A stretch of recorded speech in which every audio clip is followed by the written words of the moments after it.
Lanús te cuida. Además, continuamos con el programa de formación y capacitación permanente para nuestros agentes locales. La ciudad que nos merecemos es una Lanús segura. Lanús Gobierno.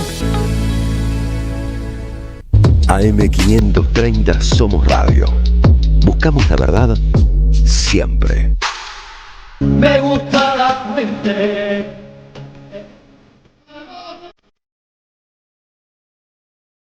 11:34, estamos en Siempre Soy. Ya está acompañándonos aquí en la mesa el señor Sergio Holguín, que acaba de editar el quinto título, ¿no? Exacto. De Verónica Rosenthal, de quien uno se hace amigo. A mí me encantan las sagas cuando me gusta una saga, y además yo soy fan de la novela negra, y en Rosenthal hay mucho de novela negra, claro, aunque vaya por otro lado, y uno se encariña con los personajes. Me gustaría, para arrancar por esto, primero, buen día, Sergio Holguín. ¿Cómo se hace con el cariño con los personajes cuando, porque además este libro, no vamos a spoilear nada, pero tiene momentos de despedidas. De alto dramatismo. Entonces, eso, ¿no? Que uno se encariña con sus personajes. Sí, bueno, a mí me gusta eso porque a mí me pasa lo mismo como lector, entonces busco que se produzca el mismo efecto a la hora de escribir una novela, sea las de Verónica Rosenthal o las otras.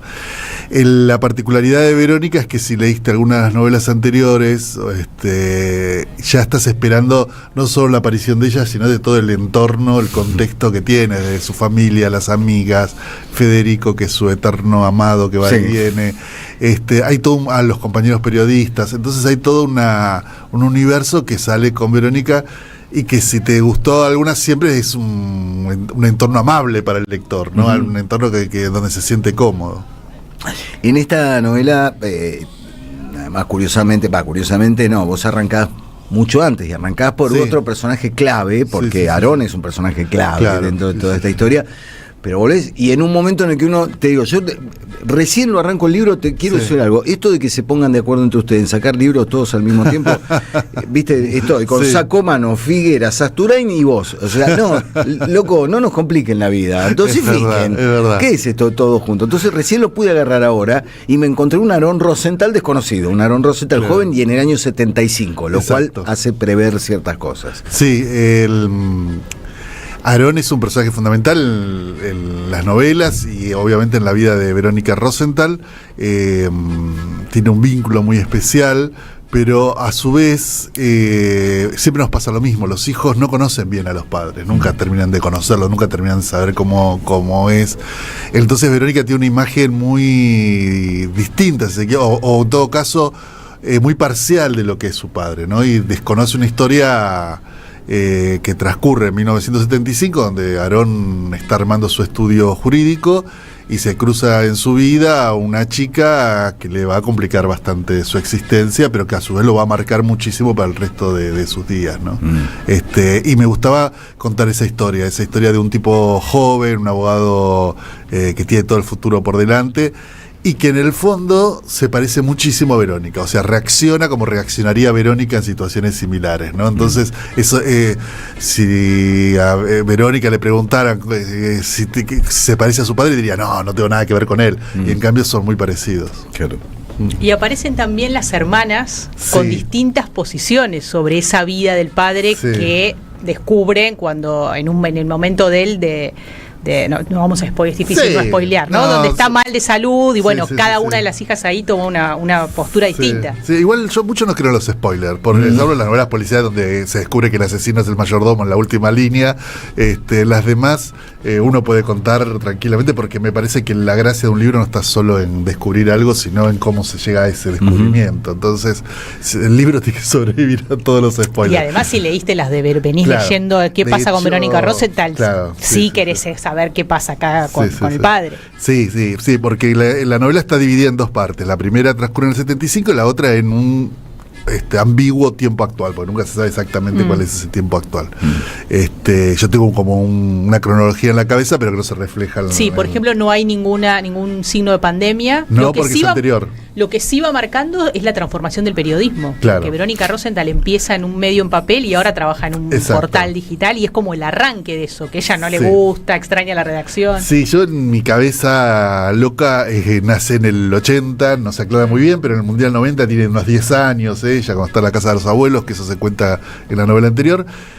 Y acá se dice que nunca queda claro si tiene 36, 37, por lo tanto estaríamos en el 2016, 2017 exactamente. Y esta segunda historia es, que más allá del caso policial, la historia de Aarón, también, pero ya ahora un señor muy mayor, que se está muriendo, que tiene un cáncer terminal. Y es la historia de ese duelo por anticipado que vive la familia, que vive las 3 hijas, en especial Verónica, porque es el personaje que más seguimos a lo largo de la historia, que es como no uno puede, cómo se vive en una situación de esas características. Así que en ese sentido es menos policial que las otras, porque tienen una cosa mucho más intimista, más vinculado con los vínculos familiares, más personal. Sergio, igual es interesante que lo que trae Emilia y que tiene que ver con eso, y vos sos escritor y sos periodista también, sí. y tenés una amplia experiencia en el terreno, y es inevitable interrogarse, ¿no?, sobre cuál es el futuro, ni siquiera a largo plazo o a mediano plazo, en un corto plazo, para un periodismo que parece estar en retirada. No, yo pongo siempre este ejemplo. Antes, ¿te acordás, no? Título, volanta, bajada, en 3 cosas distribuías piezas de información que después desarrollabas en una nota. Y ahora el ABC del periodismo es no te digo nada, no te digo nada, no te digo nada, entra y hace clic y enterate. Claro. ¿No? Como que se ha trastocado algo que era como el ABC del periodismo. Sí, si eso fuera todo el problema. Bueno, no, eso para empezar a charlar. Eso para empezar, por eso. Me parece que el periodismo estamos viviendo una crisis enorme por todos lados. Precarización laboral, en primer lugar, condiciones de trabajo cada vez peores, y por otra parte, que es un poco lo que cuenta Verónica, lo dice ahí medio que la toman en broma a ella, porque no la toman muy en serio, pero que Verónica tiene una mirada en que en ese sentido yo comparto, por lo tanto es lo que yo pienso, que antes había como un trabajo que era mucho más solidario entre los periodistas, no solidario o en equipo si querés, que no significaba el hecho de que trabajar para hacer una nota 2 o 3 personas, sino que el periodista de deportes hacía cargo del partido de la semana, el de policiales veía qué crimen había, el de sociedad hacía su trabajo, no sé, una investigación sobre lo que está pasando en un barrio, ponele, y todo eso se juntaba en una revista, en un diario que se vendía en conjunto. Obviamente siempre tenés una tapa que es la que arrastra y que vende un poco más, pero todos hacían su trabajo. Y a veces eso hacía que la entrevista a la estrellita de la televisión que ponías en tapa te permitía meter una nota de investigación en el que un tipo estuvo 2 meses trabajando hasta conseguir quién es el responsable. Hoy eso se cambió totalmente, porque ya no hay ese trabajo solidario, ese trabajo en equipo, sino que lo que se va es al clickbait, se va a que la persona entre en la nota. Entonces hay un tipo que escribe una investigación, que está trabajando durante un mes sobre eso, y entran 500 personas, y hay otro que agarró una fake news y le cambió el título y la levantó de un blog de otro país, y ese tiene 200.000 visitas.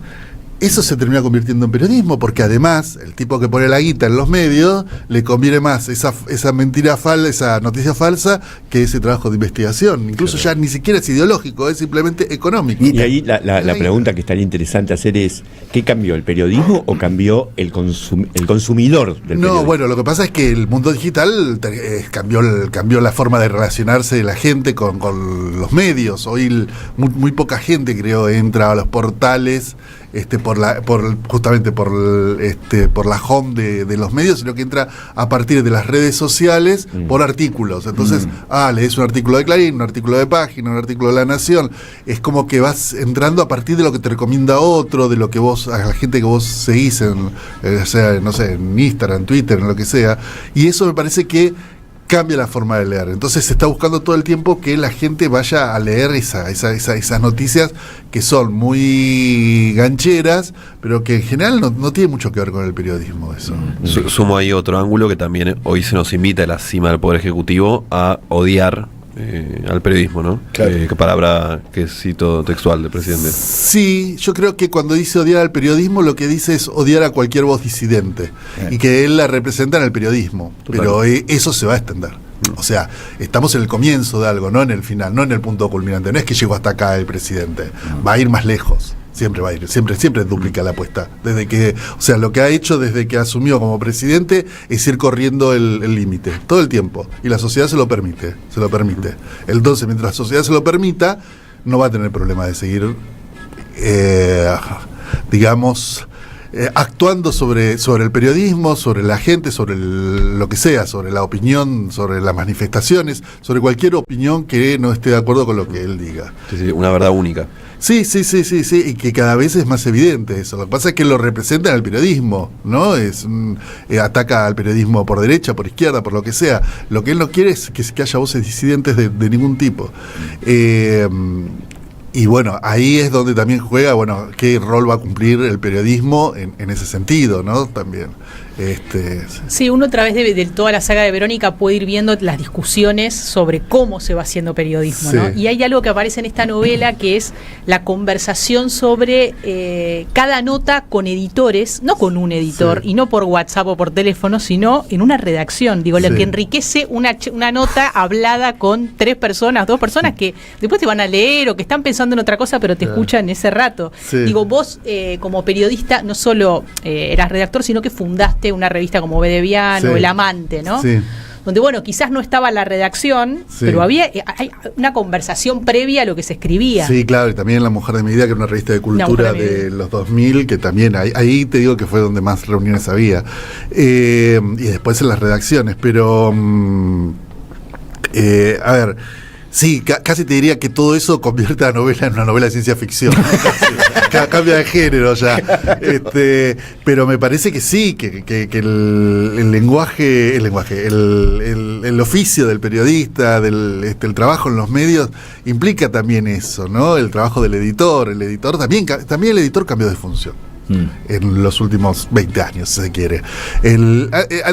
Históricamente el editor es la persona que media entre la neurosis y la locura de los jefes, secretario de redacción, jefe de redacción, dueño del medio, y los redactores, para que los redactores puedan hacer su trabajo.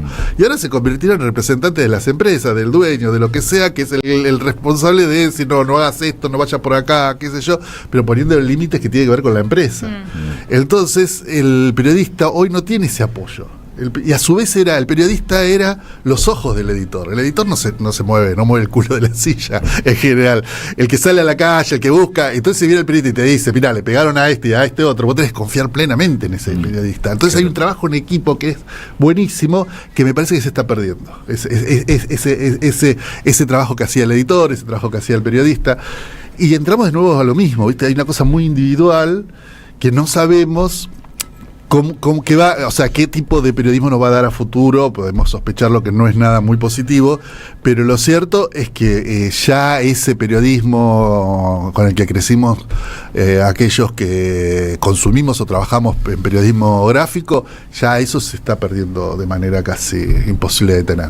Bueno, Verónica permite ver toda esa transformación del periodismo, en su saga está. Sí. ¿Es una oda al periodismo? No sé. Mirá, si pensamos en género literario sería una endecha, que son esos versos tristes que se escribían en la Edad Media, ¿no? Donde por el amor, por la persona ida que se fue a la guerra y no volvió. Claro. Bueno, ese tipo de cosas se parece más a eso realmente. Esperemos que esa endecha no se convierta en tragedia, ¿no?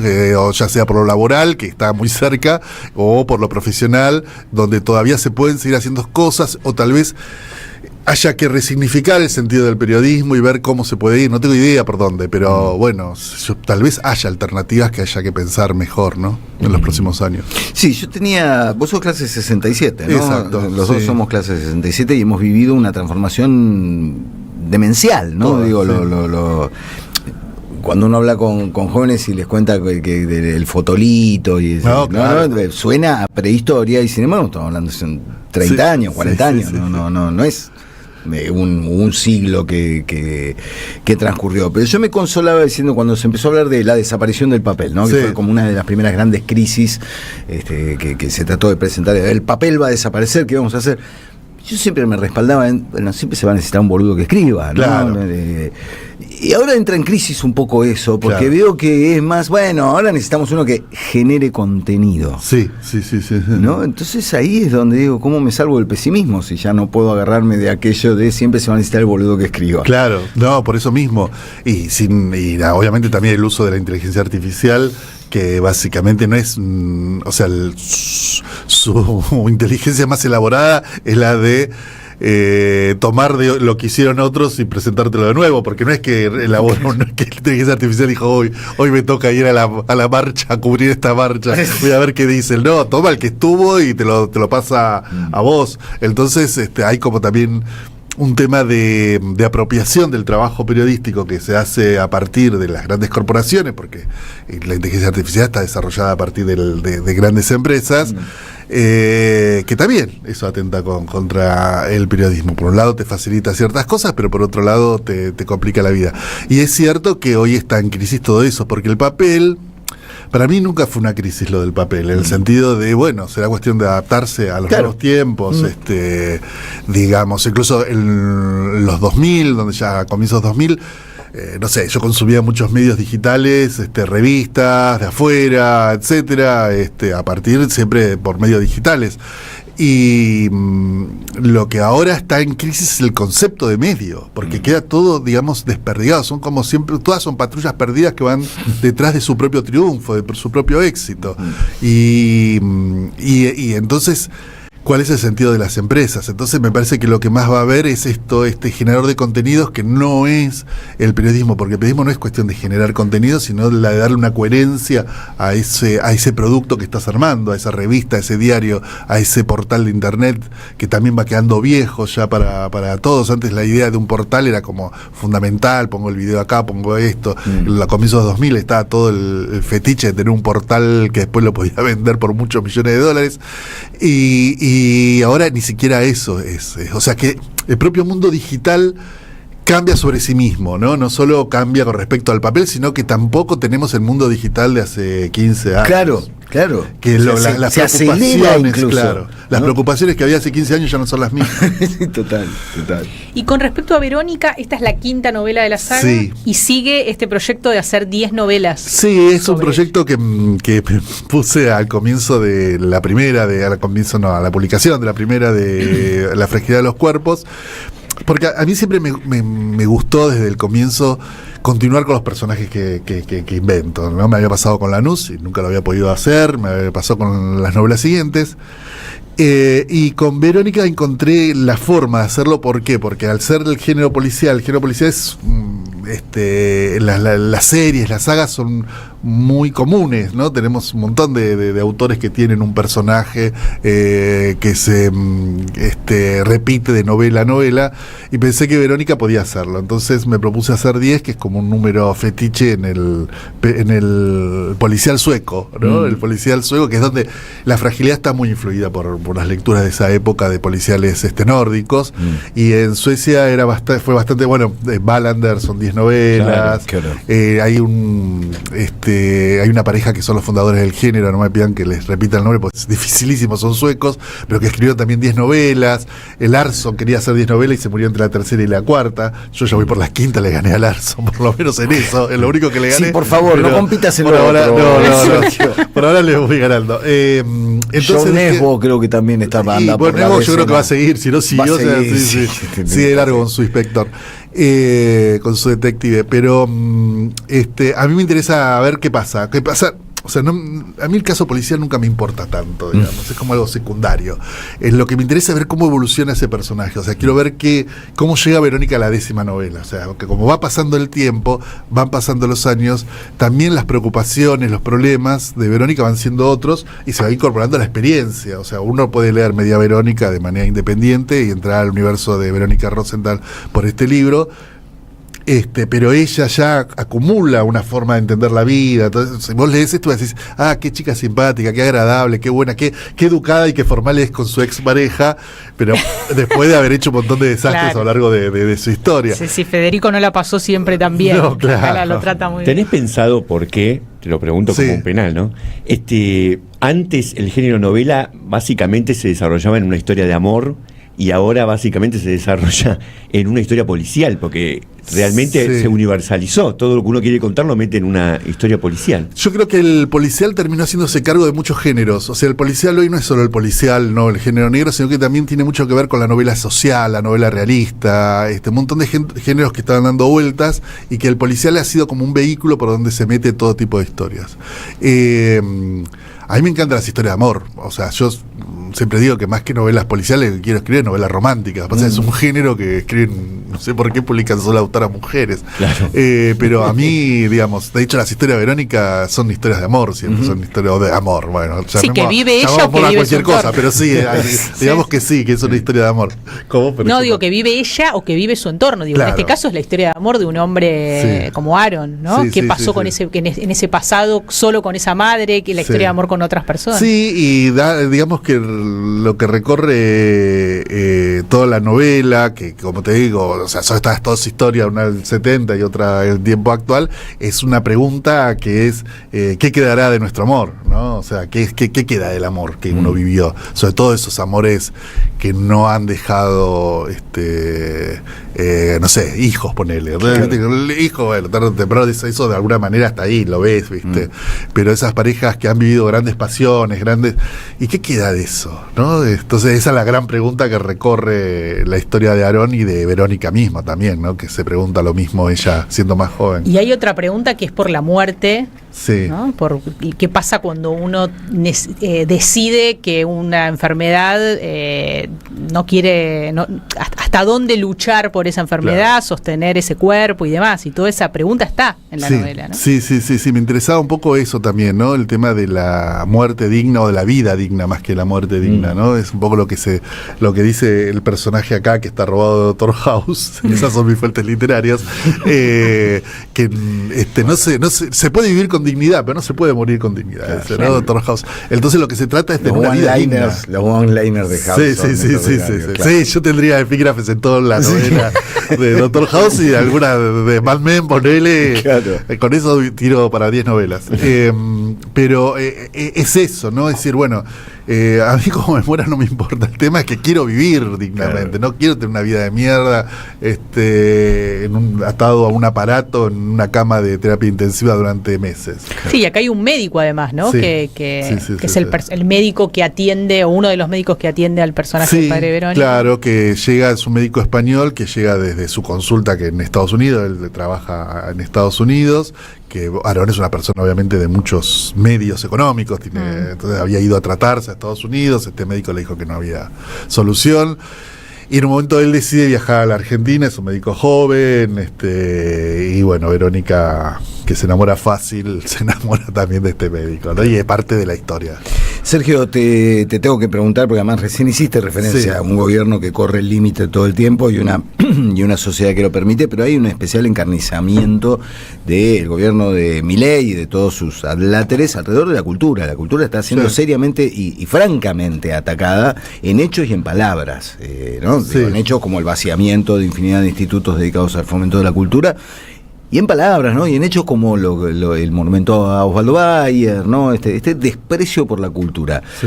Que hemos vivido un montón de cosas en Argentina, pero a mí me resulta inédito. Es 100% inédito. ¿Por qué? Porque ellos actúan como si no fueran argentinos, como si fueran extranjeros. Entonces, como si fuéramos un país que perdió una guerra y ellos son los ganadores de una guerra y los que perdimos fueron los argentinos y ellos no sabemos qué son. Parece una película de ciencia ficción casi, realmente. Donde obviamente lo que nos representa en el mundo es la cultura. A todos los países, la representa la cultura en un sentido amplio, ¿no? En el sentido de lo que los franceses llaman civilización, que está representado no solo por los bienes artísticos, sino por todo tipo de expresiones. Y eso el gobierno lo desprecia absolutamente, desprecia que nosotros seamos reconocidos por nuestro cine, por nuestros escritores, por nuestro arte, porque eso habla de la argentinidad, habla de lo que es, digamos, fuertemente argentino, y ello todo lo que les suena nacional, argentino, a valores que nos permiten, digamos, desde dónde pararnos para crecer como sociedad incluso, porque eso es lo que genera también la cultura, ¿no? Un ámbito desde donde la sociedad se reconoce como tal y desde ahí crece. Eso lo detesta el presidente. Entonces sabe que tiene que atacar constantemente eso para poder llevar a cabo estas políticas de ejército de ocupación, que es el gobierno de Milei. Pero por otra parte, la cultura, lo que también no se dice tanto, también genera dinero. Claro. Genera dinero, y ese dinero se lo están quedando. Es el dinero del Fondo Nacional de las Artes, es el dinero del Inca, es el dinero de los institutos de arte. Que todo esa plata no está yendo a quien tiene que ir, que es a los artistas. Sure. Sergio, bueno, se nos va el programa. Muchas gracias por venir aquí al estudio. Sergio Holguín, autor de Media Verónica, está recién editado por Alfaguara. Pueden encontrar el catálogo del señor Sergio Holguín, que tiene varios libros publicados en su librería amiga. Siempre una lectura disfrutable, gracias. Pero repito, hablen con Sacomano, con Figuera, con Sasturán, loco, todos los cuatro sacando libros en el mismo mes se vuelve muy difícil. Es muy difícil. Muchas gracias, Sergio. Póngalo nomás al morocho que viene a trabajar al mediodía acá. Ahí está, Prince, señalándonos el camino de salida. Muchas gracias, Juan Luis González. Gracias. Juan Luis González, ahí está. Así es. Bien dicho. Señor Sergio Wisniewski. Así es. Ha sido un placer compartir la mesa con usted. Emilia Raciati. Buen fin de semana. En la operación técnica y puesta al aire el señor Silvio Soler. En la producción el Lucas Román. En la coordinación Ariel Pinus. En las redes estuvieron trabajando Manon Sanseverino, Alan Martínez y Vicente Castro. En la producción audiovisual Mora Urzagasti. Y en el streaming que ustedes pueden seguir en YouTube, el señor Leandro Deza. Esto fue Siempre Soy. Mi nombre es Eduardo Fabregat. Muchas gracias por la orejita. Nos reencontramos el próximo lunes a las 10 de la mañana post elecciones. Misterio que nos vamos a encontrar. El panorama que vamos a tener que empezar a analizar el próximo lunes es una bola de cristal toda ahumada, sobre todo llena de humo. Quédense que ya llega Felicitas Bonavita aquí en AM530, la radio de las Madres de Plaza de Mayo. Les deseamos un gran fin de semana y aquí nos encontramos. Gracias.